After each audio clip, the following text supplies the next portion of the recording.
Welcome to the ninth annual Hispanic Latino Institute. Our theme for this year is a marathon towards educational transformation, affirming the history, culture, and language of Hispanic and Latino students. And for those of you who have been on a school site supporting students, supporting teachers, congratulations. It is officially done for you as far as the school year. You made it because our first day of our institute is June 22nd. And I just want to thank you for taking the time out to expand your learning, even though you've had a very long and challenging year.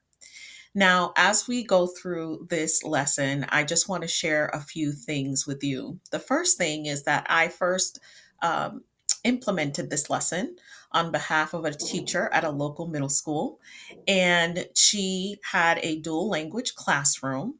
And she was having a difficult time in keeping the information vibrant and exciting, but also simple and straight to the point as far as the understanding and the learning of the standard. So we collaborated together and I showed her all of the ideas I had. I looked at her ideas and I completed this presentation as a combo of what we did together.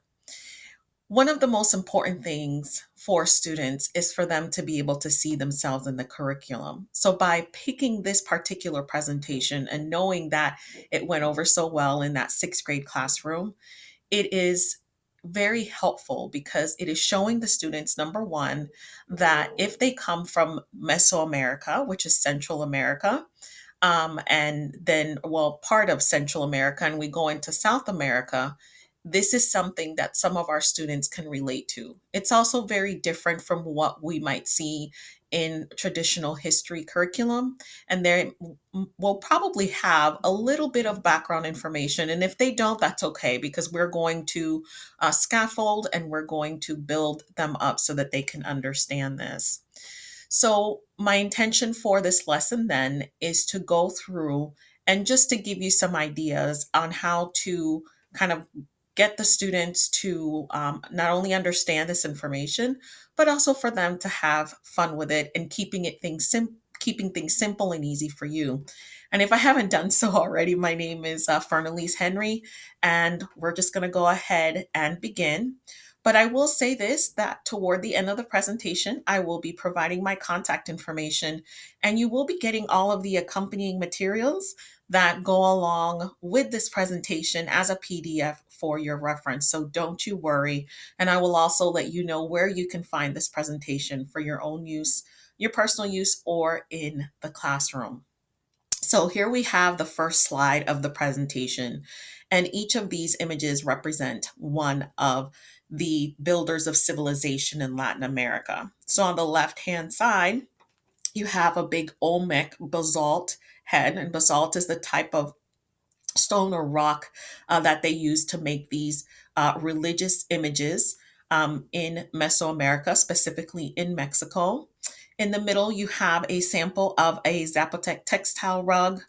And then on the right, when we go down to South America, specifically Peru, that is actually the underground chambers of a very important religious site that was a precursor to the Inca civilization called the Chavin de Huantar people. The Chavin de Huantar is the location. The Chavin are the people named after that particular religious site. So let's go ahead and go through the lesson and see what we might be able to learn from that. So this is a sample agenda. And of course, whenever we are bringing material forward to students, and also for me personally, I'm trying to organize myself and make sure that I'm checking off those particular standards. We definitely need to have those listed.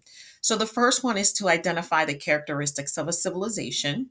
And then they give us examples or clarifications from CPOMs, urbanization, specialized labor, advanced technology, government and religious institutions, and also social classes. Now, one of the things that I want to point out is that in Mesoamerica and in South America, not all, right, of the cultures that were there became these high level specialized civilizations. So as the students are going through and making comparisons, they might notice that okay, they have religious institutions, but maybe they don't have rigid social classes. So if you have some sort of a chart or comparison, there might be pieces that you'll see in one and you might not see in the other, especially when we're talking about these early mother civilizations. The second standard that we're looking at in sixth grade has to do with the comparing and the comparing of the emergence of the advanced civilization in Meso and South America, which we're going to talk about today, with the other four early river valley civilizations. So, what we're looking at here is quote unquote the New World. And then if you cross over the ocean, right, then we will see Mesopotamia, for example, with the Sumerians, the Babylonians, and so on. We'll see the Egyptians, you'll see ancient India, you'll see ancient China. So, this is just part of a bigger piece of the sixth grade curriculum. But it's nice because what we see happening in Meso and South America, you might see a few similarities, but you could also see a lot of differences. So then what is our learning goal? Our learning goal is this, that students will be able to understand how the Olmec, the Zapotec, and the Chavin people emerged as early civilizations in Meso and South America. And then later on, depending on when you as the teacher or the person that is supporting the students, you will compare and contrast them with other civilizations.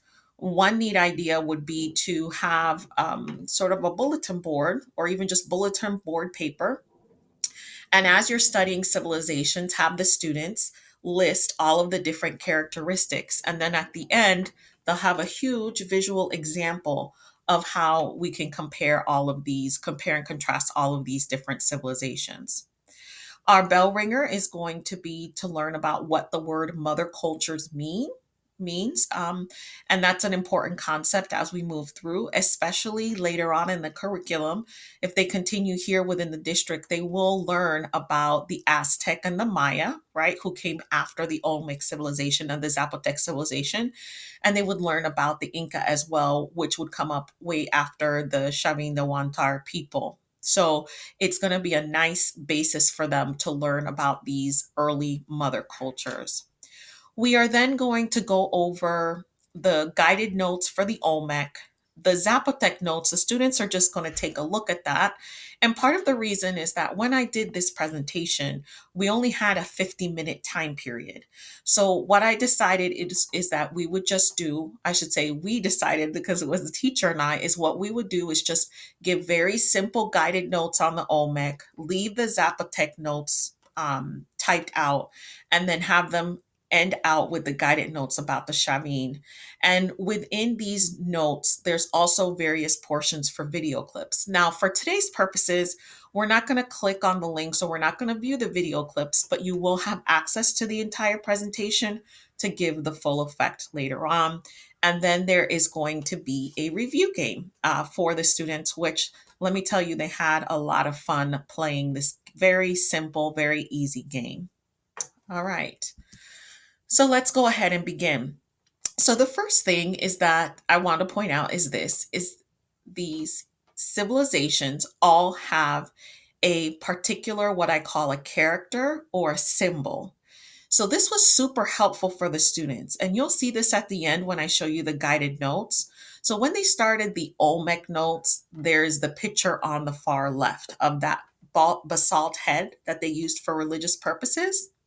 The Zapotec, that is a transforming feline. Some people say it's a jaguar that you would see at like the edges of their buildings. So that was used as a Zapotec symbol. So when they have their notes for the Zapotec, they'll see that symbol. So they're associating a civilization with a particular symbol. And then for the Chavin, we have this depiction for the Chavin people. All right. Another thing that I did, but I know it's not possible for every classroom, is that I color coded it using different color cardstock. But you could simply have the students, if they have a crayon, or even, hey, sometimes they might only have a pencil, a pen, and a highlighter, have them shade in or color in the white sheets of paper. I ended up taking the cardstock and cutting them into squares and giving them Ziploc bags. Now, this was pre-COVID. So you could certainly digitize this or later on, once we are clear from those type of restrictions, that is something you could look for in the future. or the students would just grab their own papers, and they would maybe even just write the name Olmec, Zapotec, and Chavin so that we don't have all those the touching and all of the germs. But moving along, here we go. We have the Olmec, the Zapotec, and the Chavin symbols. Okay, so we're looking at the mother culture. So what is the definition of mother culture? The students would read the definition, or you could read it aloud for them, and then they would look at the look at the images that they have below. So, a mother culture is a term for an earlier people's culture, right? That has had a great and widespread influence or influences on some later cultures and people. Now, even though the original culture may fade, the mother culture's influence grows for ages in the future. So, here I have two different images. I have an image of an authentic Zapotec blanket on the left and a Mexican blanket from today on the right. So what I did with this question, and I will say this is something I added after I completed the lesson and modeled for that teacher. What I did with this is I wanted students to make that connection of how long an influence a mother culture can have on another one. So I say here on the left-hand side, do you notice any similarities between the Zapotec blanket and the Mexican blankets from today? How does this show that the Zapotec were a mother culture? Well, hopefully the students can see that we have this diamond-shaped pattern on the left with the Zapotec blanket, and on some of the blankets on the right as well, we see this diamond-shaped blanket. Now, even though these images or these things were made hundreds of years or maybe even more than 1,000 of years apart, we see that the pattern in the Zapotec blanket influence the patterns that we see in some of the Mexican blankets today. So that is an example of a mother culture. It's a culture that has existed before, but it still has influence today in Mexico. All right, so now we move on to the Olmec. And just like with any other civilization, you want to explain how the climate was in that particular area, and you want to give the kids a reference point. So, not only back then or what that historical map looked like back then, but you also want them to have an idea of where that location is today. So, if you see on the right hand side of your screen, we have uh, the influence, what I call an influence map, but it gives us the different regions of where we could find some of the mother cultures and some of the later cultures that existed within Mesoamerica. And then on the left hand side, you have a present day picture of the names of the countries where that region, where Mesoamerica region was. So we have Mexico, Guatemala, Honduras, El Salvador, and Belize. And then the students could do a compare and contrast with that. So, what makes Mesoamerica this kind of cradle, this place where we have this cultures and civilization starting? Well, first of all, we have very warm temperatures, which is great for growing crops, as mentioned here, like maize, which is corn, beans, and squash. There's plentiful rainfall and there's rich volcanic soil. So, when you look at this slide, you'll see that there are two words that are underlined. Those two words that are underlined are two words that the students are going to fill in. So we're not having them go through all of these really long details. What are we doing? We're looking at how, right, the civilization began or the culture began in Mesoamerica, why and how. And then we're going to go over very basic details about the civilization. If we want them to go into more detail or you see the kids get super excited, then you can add more detail to this presentation. All you would have to do is make a copy of it on Google Slides by going to File, make a copy, and add in the details that you feel your students would need. All right. We then know and understand that the Olmec, well, the first period, the formative period, was from 1200 BC, or today we would say 1200 BCE, to 300 AD, or 300 CE, which is the Common Era. They were the first civilization or even mother culture of Mesoamerica. And again, let me remind you that those underlying areas are where the students are going to fill in those terms. They were located in the hot, swampy lowlands of the Gulf of Mexico, south of Veracruz. And they had large cities that were centers for religious rituals. The three main cities were La Venta, Laguna de los Cerros, and San Lorenzo in, in Tenochtitlan. And they also carved colossal stone heads. So on the right, you'll see part of the stone heads, which we've seen before as well. And on the left is a depiction of how they were able to move those huge monuments to religious sites across their area or region. And then we have a trading map and another depiction of them working on some very sophisticated, in my opinion, art. And this is an example of a civilization that they have people who are artisans and who can specialize in these things. And then the map on the right is really interesting because what we see is that we have the Olmec heartland, which is really close, right? We're near the Bay of Campeche, right off of the Gulf of Mexico. But what we see are these little dashes that move out. So those little dashes are the areas of influence that the Olmec have. So even though they might have physically had, say, three or four large areas or large cities, it didn't mean that their culture did not spread, right? So this also has to do with trading. Now, when you are trading, what do you spread? You spread obviously a means of paying for it, but you also spread products and you spread your language, you spread your religious beliefs, you might even spread your way of life or the clothes that you wear and the food that you eat. So again, they spread throughout what I would call the heartland of Mesoamerica. And that's why they have such a large area influence. And that's why you would see a lot of elements of the Olmec civilization in other later civilizations as we move through time. There is a small video clip about the Olmecs as well, and that a lot of the students really liked. That's 2 minutes and 35 seconds. Now, I put it in here as a break for the students, but you could certainly move it around to where it fits best. You can put it in the beginning as the bell ringer, or put it a little bit in between the first and the second side. But the teacher and I chose to put it here, to place it at this moment, so that the kids would have a break from writing, and it's a little bit like a cartoon, so it's a lot of fun and it has a great music. All right, then we move on to the Zapotec. Now, remember what I said earlier is that the teacher and I decided that this portion would be where the students don't write, so they get an even more of a break.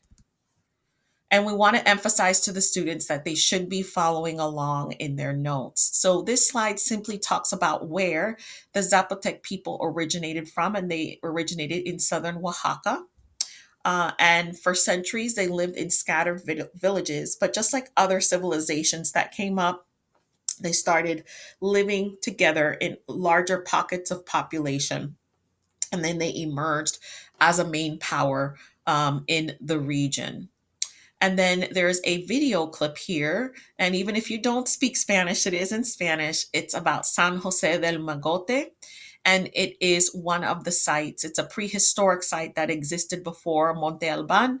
So this gentleman goes through and he shows you what the site actually looks like and the scope, to show you or to give you an example of how this was truly a mother culture, and on the road to a civilization.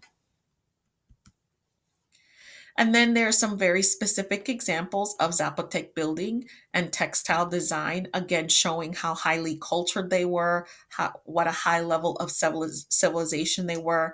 And you just look at the stone and the technique and the pattern and the styles. And you can also pause here and have the students note some of the interesting features that they see. And then we give more details to the students, again, covering all of those different parts of a civilization. And what's interesting about the Zapotec is that they had no traditions or legends of migrations. And they actually thought they were born directly from rocks, trees, and jaguars. Whereas other cultures, mother cultures, or civilizations usually have some sort of creation story or a beginning. So this is what makes them different. And then it goes through talking about the different religious aspects of the Zapotec. Then we have some cultural achievements, including some sculpture, some of the architecture, and then what we even see here are early forms of writing and a calendar system. So one of the things that immediately pops in my head, having studied these ancient civilizations or these civilizations just before the time of Columbus, is that we will see very similar glyphs and very similar writing when we look at the Maya, for example, which came later on down the road. Right. And then we're going to look at one of the major buildings from Monte Alban. It's the first urban center of the Americas. And at the very bottom is a panoramic view of Alban, which is overlooking the valley. There is a video clip as well about the ancient cities of Mitla and Monte Alban. And look at that beautiful red color and the building design of the Zapotec people. Then we move on to the Chavin. Okay. And what we see here on this map and the Chavin would be the purple areas. So a little bit here and a little bit below the yellow and above the red are the Chavin people. It was a very difficult environment. They lived on the land that was basically between the coast and the mountains. Now, the Chavin de Huantar is actually in the mountains, but a lot of those early civilizations developed on what I call that slip of land. And it tells you what they relied on as far as how to survive. They relied on hunting, gathering seafood and small game until they started to farm. So the people are named after Chavin de Huantar, which was a ceremonial religious center in the mountains. And they were primarily a religious or they had a religious organization and they were a religious civilization. So with Chavin de Huantar, what we have is around them hamlets or small villages or towns that supported the religious center. So we have Chavin de Huantar, then we have other smaller religious sites on the way, but that was the main one. And people would travel there because it was a very special place. Its location and its importance and significance. So people lived around these religious centers. And similar to what we saw in Mesoamerica, we see that the Chavin, even though they had an area where they were primarily located, their influence spread north and far south. So as we look at later civilizations, like the Inca civilizations, we'll see that there's a lot of layering and that they were in the same general area. And we'll see elements of the Chavin and other people like the Nazca and the Moche people on the Inca civilizations. All right, and we see how they have their diffusion of culture. And we have a clip here that you can click on and take a view of their beautiful temple at Chavin de Huantar. And these are some of just the images of jaguars and birds that are carved into the stone walls of this very important religious center. And then finally, the students are going to play a review game. So in now, even though I have the instructions here to pick one person in your group, that day the students felt like they wanted to just do it on their own, and that's fine too. So I gave them a little Ziploc bag with the cards. Remember, each picture represents a culture, and you'll also see it on their notes. And then all I simply did was to take the notes that I had and I would read sentences. I mixed it up, and then the students would have to hold the card. So if I would say something like, this civilization was mainly a religious center, then, or was named after a religious site, the students would hopefully hold up the Chavin de Huantar card, which is that little symbol that we saw on the far right at the beginning of the presentation. Now, another thing that I forgot to say is that when I created this presentation, all I did was to copy and paste the notes that I had on my slides on either Google Docs or Microsoft Word. You can do either one. And then I just took out the words that the students needed to fill in. And here you have again the various symbols. You have the Olmec, the Zapotec, and Chavin. So what I'm going to show you next, just to finish out the presentation, is an example of the notes. Let me get out of here. And what you see here is the Olmec map. Okay, this is the formative Mesoamerica. And then you see the Olmec symbol, and that's what the students would see when they are taking their notes, and they're going to fold it. It all folds together into a little booklet. I promise it works. And so we have that image there. So as the students are getting ready for class, they see that image and they associate it with the Olmec, and it's one of the things that the Olmec are known for. And again, this map here I have from one of my resources, and you see the cultural influences and you see how it spreads out away from the major Olmec cities. And I know this is sideways, but you have the blanks here where the students could fill in their notes. And then I gave you a page where, because I was always trying to save paper, where you have the different symbols of the Olmec heads to give to the students. And then you have your Zapotec. And again, this is upside down, but you could flip it around and it will copy nicely. And remember, for the Zapotec, we just simply gave them the notes. They didn't have to fill anything in. And then here is your symbol. And then we have the Chavin. And then the fill in the blank notes for them. And there's the card. And I even included a general map of Mesoamerica. All right. And the final thing that I wanted to do is to share my information. Give it one moment here. And so I work in the Office of African American, Latino, Holocaust, and Gender Studies. And my major focus is secondary Latino studies. However, if you ever have any questions about Latin America, I'd be happy to help you out, even if you are not in the secondary world. Here is my name, Fernelise Henry, my email, my phone number. You can also follow me on Twitter at Latino Studies 2.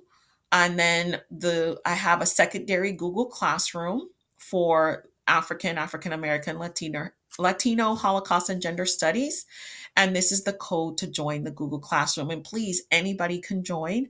I update quite a bit of information in there, but I will say this, that this presentation will be located in that Google Classroom if you are a district employee, so you can have access to that. So I hope that you have a great rest of your day and a wonderful vacation if you are on vacation while you are watching this. And I really do appreciate you just spending a few moments with me going over what we can do to affirm the history, the culture, and the language of our Hispanic and Latino students. I hope you have a wonderful day.